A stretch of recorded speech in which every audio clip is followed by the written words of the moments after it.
L'actualité d'Internet avec vous, Guy Birenbaum.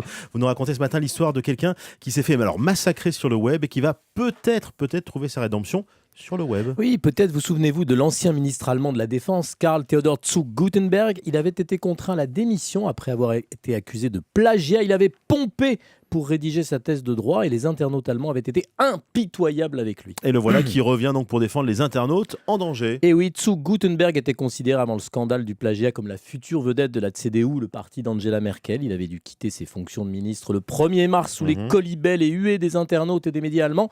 Récemment, fin novembre, le parquet de Hof a annoncé qu'il mettait fin à son enquête après que le plagiaire ait effectué un don de 20 000 euros à une organisation caritative consacrée à la recherche sur le cancer. Mais outre ce don, zu Guttenberg va peut-être avoir l'occasion de se faire vraiment pardonner en se mettant au service des internautes et notamment des blogueurs opprimés et parfois assassinés dans les régimes autoritaires, les dictatures.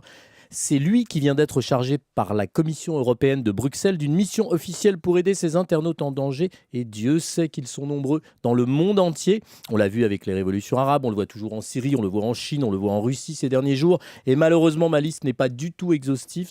Partout, les internautes sont devenus les cibles privilégiées en première ligne.